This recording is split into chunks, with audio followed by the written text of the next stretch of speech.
Hello and welcome to another edition of Top 10 Worst Of Lists. I'm your host for this evening's edition, Woody Like It.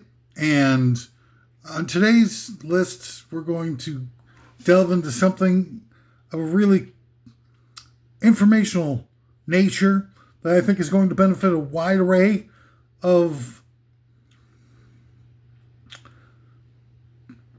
all three of our viewers. It's, of course, top 10 worst airport bathrooms to pick up some rough trade. Before we get to that, got a couple things, a little business to take care of, a little housekeeping, as they say in the biz. Number one, just to let you know, I'm out of my gourd, off my rocker. 5 beers short of a 6-pack, and cannot be trusted. Anything that you hear as part of this brave and courageous endeavor is something I don't want you to trust me. I don't. I want you to figure it out for yourself. You hear something as part of this list and going like, that fat jerk-off doesn't know what he's talking about. And then you go look it up, okay? Take 5 minutes out of your freaking stupid-ass, worthless life. Just kidding. I love... I kid because I love. And look at the frick up, you frick. And is it really that difficult for you to give up just 3 minutes of binge-watching The Unbreakable Kimmy Schmidt? Or March Madness? I'll give you some March Madness. Oh, yeah. Don't trust me. Go figure it out for yourself. God damn it. So used to being force-fed and everything like that. Mollycoddled. I'm not mollycoddling. I'm not built for it. Number two, I'm not partisan. I'm not going to be partisan. I'm not going to get into it anymore. I've had it with all that stuff. It's all, Machiavelli. When did Machiavelli write? Go ahead and look that up. I'll wait. Like the 14 freaking hundreds, right? And you still, Machiavelli is like, oh, okay, well, in order to be able to, sort of like have a really smooth transition from representational government to autocratic maniac, is by dividing and conquering the people that you're, in charge of. That way they'll be fighting amongst themselves and they won't have any time to freaking throw you in jail and take all their stuff back.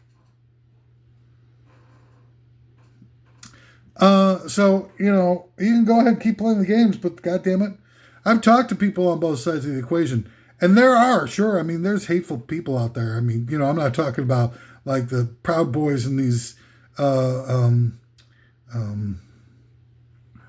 QAnons and stuff like that, or the ideologues that are sadistic and hurtful and racist and bigot types. I'm not talking about that. Come on, let's not be stupid here. I'm talking about the fact that, the rank and file people, by and large, it's not black and white. Everybody is gray. Everybody's got their own.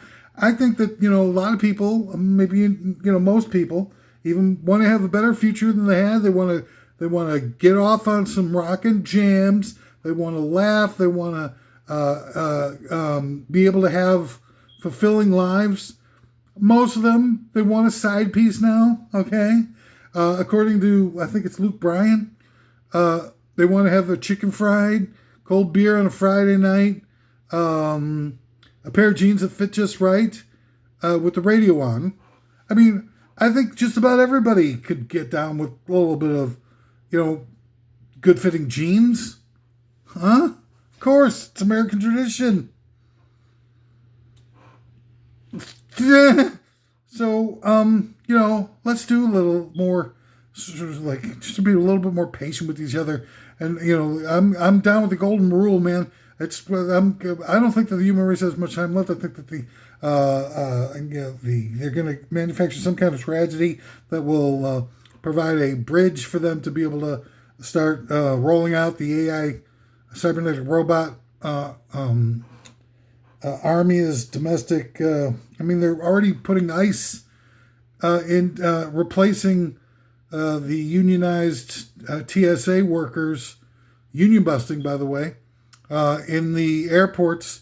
So now that they can do more searches and seizures on people directly and unreasonable searches and who knows what sort of civil rights violations. These ICE doesn't have the same sort of rules and restrictions that they need to abide by. We don't even know what they are. The rules of engagement with ICE are unstated. I was freaking, I mean, I remember I've gone through a TSA where I was felt up for sure. And I'm not an attractive person. And I don't have a lot going on, downstairs in the package area. So there wouldn't be any, sort of normal inclination for anybody that's in their right mind to want to feel me up. And yet I was. I'm seriously felt up. God damn it. It's the best action I've had in years. Anyway, that's besides the point. Who's talking? Look who's talking too. My favorite movie of all time. So anyway, I just don't, so they're putting these ideologue stormtroopers in the airports now where they will just sit there and just, first of all, a lot of people won't be able to travel anymore because they won't be able to,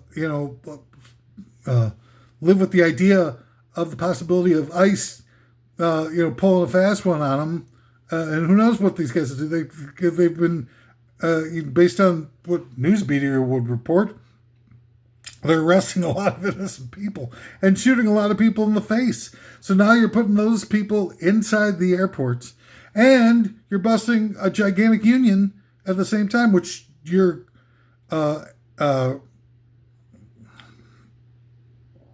excuse me, what's the word I'm looking for? Junta. The Trump junta has already tried to do legislatively back in 2025. They tried to get rid of the TSA a year ago. And they couldn't do it. And so now they've done it. And it's all, they make it look like gridlock. It's not gridlock. It's built-in obsolescence. They're all cooperating together. They get in the back rooms and stuff like that. And they're all sucking each other off like fiends. And they're like, all right, so what we'll do is we'll make it look like a gridlock. And that's what they blame it all on, gridlock. Yeah, gridlock. Gridlock this, buddy. This. I was kidding about the not having much to feel up bit. That's a bit. That was a bit. I'll give you a bit.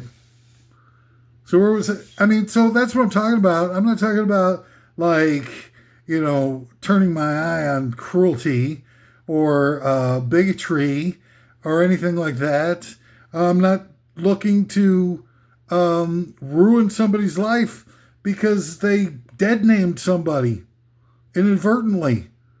It's freaking tough to, keep up with.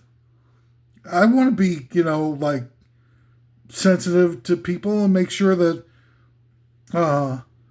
people aren't, they feel seen and they're not feeling like they're being judged for what they are.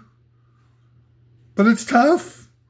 And it's wound up like alienating a ton of people that would have a natural predisposition to be allies and friends. It's definitely a right-wing ploy. Political correctness is just something that the right wingers, just another one of the things the right wingers came up with to divide and conquer. As they busted up the left really good. You can't, the lefties have no possibility of providing any sort of effective change of direction. The United States is now an Aryan nation. It is the continuation of the Third Reich of Nazi Germany, and those guys Eisenhower and Nixon and Prescott Bush and Harriman and all those guys from the Cold Harbor Laboratory Eugenics Lab. All those guys took over back in 1952 and set up the NSA and all that kind of stuff, even though the NSA sort of started under Truman. Truman might have been in on it for all I know. That guy was a weasel. Now, here's a guy who's got the bomb, right? The only country in the world for a short while that had the bomb, and he does nothing with it. He could have said, look, this is the end of war. We've got the bomb. We're forcibly demilitarizing every country in the world, or we'll drop bombs all over you and wipe you out. And that's the end of war. And now we're all going to be, all be member states and with all within one world union, and that's it forever. Truman could have done that. And he should have done that. Seeing how many people got killed in frickin' World War II. How do you not do that? And it's not like he knew.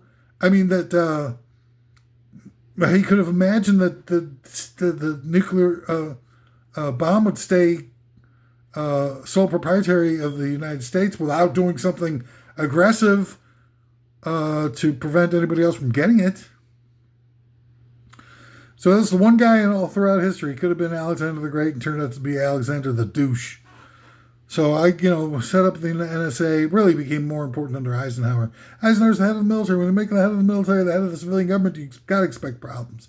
And, nobody, I don't get it. And Eisenhower on the way out the door admitted, everybody, the big speech of him out the door, supposedly warning us about the military-industrial complex.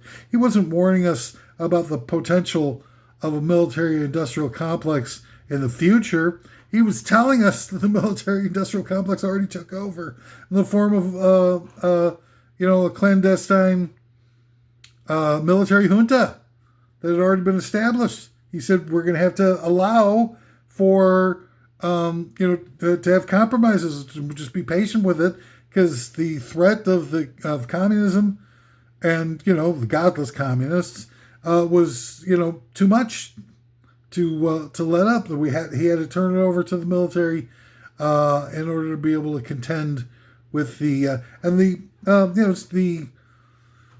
macroeconomic plans that the United States put into place after Eisenhower became president exactly mimicked the macroeconomic plans that Nazi Germany put into place after Hitler became in power in 1933, where it's a managed economy that's designed specifically to influence all of the industries, private industries that were part of the building of the military-industrial complex to flourish, while all others were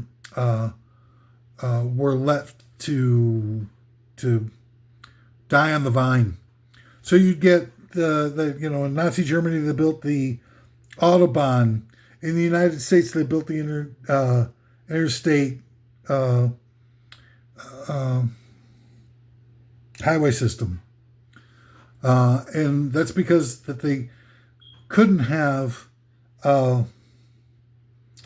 public transportation taking over, because the automobile industry is number one. The healthy state of the domestic automobile industry had to be sound, because that's where they built all the engines for the tanks and the planes and the jello pudding. And this is the way it is, man. And the same thing for like the airline industry. Why do you think the airline industry is always the first people to get bailed out every time we have a big major economic downturn?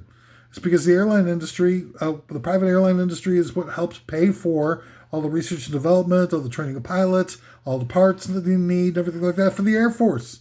They'd never be able to afford the Air Force that we've got without it.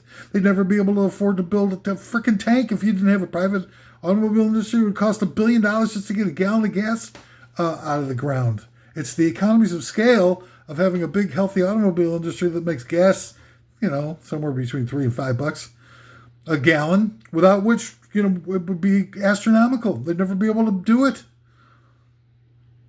And those systems, and that's why guns are legal in the United States, and we've got 400 million guns on the streets and everything like that. It's because private ownership of guns keeps the guns and ammo industry healthy, so that every 5 years when the military needs more fresh guns and high,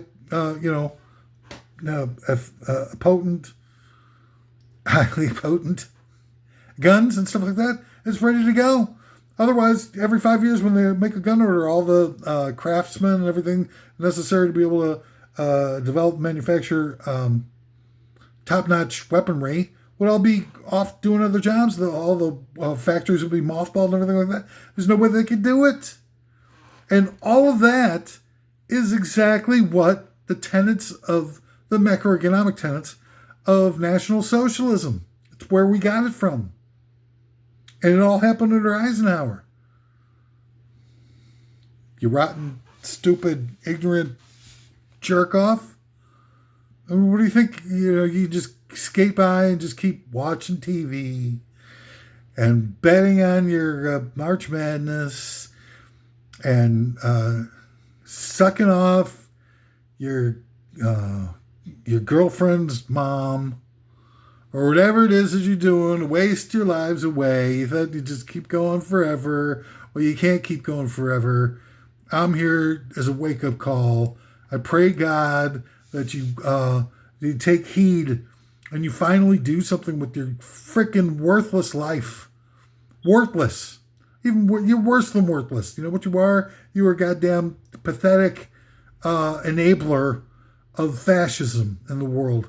You're totally detached. You don't have anything to do. Anything that you do is like trying to disguise the influence or the impact of the world around you in your life so that you can ignore it as much as you can and pay attention to who knows what kind of stupid-ass bulldink. That doesn't mean ignorance is not an exception from responsibility. The price of freedom is eternal vigilance. And you've been a nap. The human race here, the United States, has been an 80-year-long nap. Greatest generation, my ass, greatest generation. Screw the greatest generation. You spent 2 years, 3 years maybe, fighting your asses off, admittedly, but you never went after the people who funded Nazism. You just got rid of the guys on the front line guys and stuff like that, but you never went after the Krupps. You never went after the Harrimans. You never went after Henry Ford. All the people that gave the money to build the Wehrmacht and everything like that, the GM and stuff, Alfred P. Sloan, and all those freaking closet Nazis and everything like that. Not even closeted. Henry Ford was very actively anti-Semitic and pro-Nazi. He gave Hitler a $400,000 birthday present in 1936. Hitler had a freaking life-size painting of Henry Ford in his freaking office all throughout World War II. Ford and GM both maintained their plants in Nazi Germany, building war material and tanks and everything that they needed in order to be able to fight the war throughout the war, and kept their same managers in place, kept extracting profits from Nazi Germany. So they're building tanks in here from the United States, and they're building tanks in Germany. They're building the armaments for both sides. Stupid. I mean, I don't know how you how you can look in the frickin' mirror, some of you people. And I don't care what you think about what I have to say anymore. You've lost the right to goddamn complain about the fact when somebody tries to wake you up to all the massive amounts of... I scroll around and look at things going on in the world around me, and I'm just... as bad as I am, for me to be angry at the world around me, or dismissive or embarrassed or anything you want to call it, is really saying something. Because look at me, I'm a freaking mess.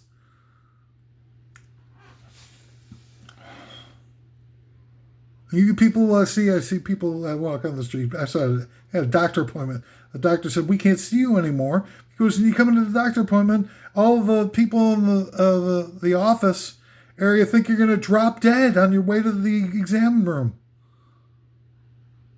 And I'm talking down to you like you're the one who's a total sleazebag. Where am I? What's I doing? Oh, yeah. 10 worst airport bathrooms to pick up some rough trade. Now, this is, this list might not seem like it's real or authentic, But it's put together by my my team of former insurance salesmen who gather with me out in front of the Madison Square Garden and take copious doses of extra strength Excedrin and dopamine to come up with these lists. We have a sponsor. This is always the funniest part of each of these lists. The new from Sid Marty Cruff, HR Huff and Stuff, human resources person that huffs glue and paint thinner. HR Huff and Stuff. Perfect for your high school age kids who are used to seeing movies like Superbad, Project X, and videos like Last Friday Night that teach them that partying to blackout levels is the only way to be cool when you're a preteen or teen. And also Mr. Dictatorhead. Have pictures of Bush Jr., Bush Sr., Nixon, Hitler, and others make fake mustaches out of wax. Red dye number 2. And Glowgens, the first glow-in-the-dark condoms. All right. Now that the funny part is over with. Top 10 worst airport bathrooms to pick up some rough trade. Number 1. Number 10. Number 10. That's how we do things here. Total infallible accuracies. Number 10. Boston's Logan Airport, Concourse B. I do love Concourse B. Remember when that story with Kirsten Bell and that weirdo that she's married to, that Dax Shepard, is it? No. Is it? That creepy looking guy that she's married to, getting supposedly that week after she accidentally posted that photo with her and all these other mega stars at Jimmy Kimmel's retreat in Idaho. The talk about Aryan Nation, and everybody at the table is like 25 people or something like that. And they're all white, and they're all like superstars and stuff like that. And Kirsten Bell posts the photo, and everybody's like, "What the hell's going on with your freaking Aryan Nation barbecue?" And so then a couple of weeks later, they all of a sudden the story comes out to push everything down, all the search results for Kristen Bell of this crazy episode in Boston's Logan Airport where they're having a party or they're giving their kids non-alcoholic beers, and they're having like this pitching a tent or whatever in the airport, and they said that they got thrown out because they couldn't find their flight got canceled or delayed and something, and they finally they were shutting down flights, and they couldn't get a hotel room in the Boston area. It's like, oh right, yeah, sure. They didn't have any friends. These are guys that are like super mega agents, like, you know, who have like, people can do anything. They can get, you know, like anything can get you adrenochrome at a Washington, Georgetown area pizza parlor. And they couldn't get, I can't get can't get a hotel room in Boston. And they said they got thrown out of the airport completely when it turns out the airport doesn't allow you to stay in the gated area, but they don't throw you out either. They put you in the main area, and they bring out cots if you want to. And I mean, the whole story was just bullshit. Do you remember that? Anyway, number 9 of the 10 worst airport bathrooms to pick up some rough trade, Charleston's Yeager Airport, Terminal C. Yeah, and that's not a good one. There aren't there's. You got to be very selective in Charleston because you never know when, you know, it's going to be like a setup for somebody to beat your ass instead of tap that ass. Number 8, Cleveland's Hopkins International Airport, the long-term parking shuttle bus. I love sex on a shuttle bus. It's invigorating to me. It's, stand up, sit down, don't do nothing. You can't sing. Blah, blah, blah. Home sweet. Oh, what's that song? Sweet. Last Child. Last Child by Aerosmith. That's a rocker right there. Rocks, my favorite Aerosmith album. I'm sorry, Rocks is one of the best rock and roll albums ever done. I don't see how Rocks isn't like the top 10 top 500 albums on Rolling Stone magazine. It's just so chocked full of misrepresentations. And I'm sure Rocks is on there somewhere, but it should be like top 5 of all time. Rocks, and my top 5 albums of all time. Rocks, MF Doom with the Mad Hatter, was it that one? And we're gonna go with the Shags, philosophy. What's that one? My Pal Foot.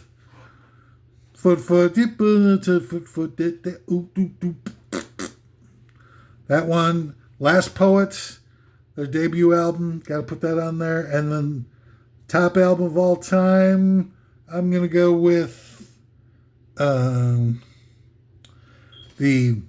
movie soundtrack to Taking a Pelham 123. The movie, the original, not the classless, horribly boring remake. The original one with that riff. I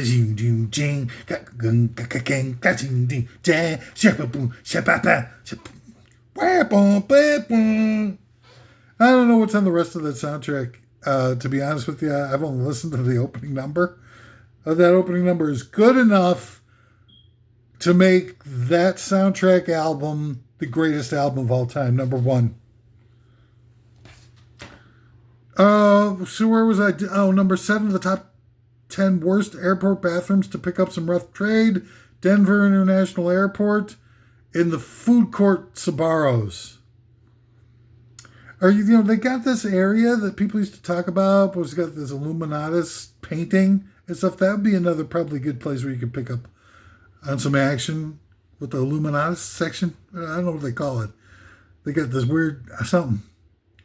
Number 6, the top 10 worst airplane bathrooms to pick up some rough trade. DFW, Terminal A, men's room, last stall on the right. Never fails. It's always somebody there looking for something anonymous and disturbing. Number 5 of the top 10 worst airport bathrooms to pick up some rough trade. Houston's William P. Hobby Airport, where flying planes isn't the only hobby. Number 4, LAX. Of course, LAX. That's where it all started. In the airport chapel. Number 3, top 10 worst airport bathrooms to pick up some rough trade. Chicago's Midway Airport on the moving walkway. Another place. My top 3 kink places to have anonymous sports sex would be number 1, a moving walkway. Number 2, on a long-term parking shuttle bus, and number 3, the ultimate challenge is on an escalator. But anyway, Chicago's Midway Airport on the moving walkway. It's going to be a good time. And number 2, Newark Airport in the White Zone. The White Zone. I'll give you a little White Zone.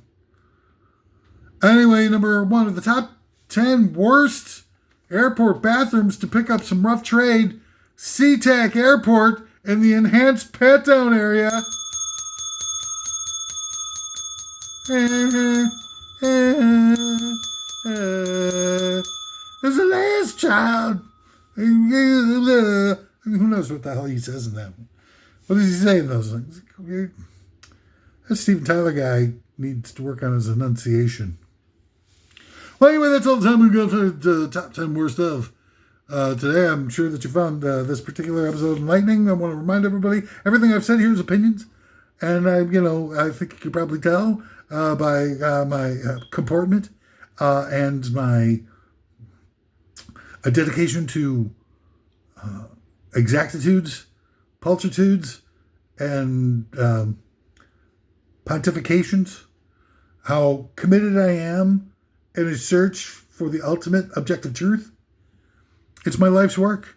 So I like to think that today, this time that we've shared together has been enlightening, empowering, and freeing in its own sort of way. I want to remind people, those of you I might have stepped on your toes, your toesies, your delicate little sensibilities, that, number one, you're not digging it, do your own thing, man. Number two, you're not digging me. My life is horrible. Anything that you could feel bad about me or anger or anything like that, God or whatever has got you covered, man, because my life has been horrific. It's like living in a horror movie, practically. And number three, I don't have a number three. What the hell? Two should be enough. You're rotten so-and-so. Look, I do this because I love. I care. I want all of us to be, hold each other in a deep, meaningful embrace without touching each other, because I don't want anybody touching me, okay? And sing Kumbaya together. Is it that? I mean, really heartfelt. Is it that difficult for us at this point? I mean, this is, figure if we're not going to be able to have any friends or be able to cross bridges or anything like that, or cross streams, how are we supposed to fix all the problems? It's because the number one problem is the fact that we can't solve problems. There's nobody that has a power, strength, resources, anybody that go up against and freaking and what's this guy, Mr. So-and-so, that guy, Larry Ellison, just bought within the last month, bought a third of all media. That guy's like a total Trump head, jerk off, nasty misanthropist. Oh, that was a nice word to pull out of my ass. So we're not going to get you any help from there. Anyway, so I'm trying to think. It's up to you. It's up to you. Don't wait for anybody else to do it. It ain't going to happen. They all hate you. Everybody's got any problem. The Democrats hate the working class. The Republicans hate the working class. They all hate us. They're all working together to destroy our lives. And maybe even eliminate us and put in the AI robots, and they can start building everything and doing all the brain surgeries and all the wine tastings, everything like that. They'll take care of the AI robots and take care of all of it. And then just, boom, what do they need the human race around for? We're just a bunch of freaking kleptomaniacs and jerk-offs and a lot of, irrational aspirations and very fragile. So anyway, that's all I got for you. Thanks for tuning in. It's been a real inspiration to me to have lived long enough to be able to deliver today's list. And let's check in again some other time. Let's try to get through this mess together, okay? Oh, and smash the freaking like button. Smash the like button.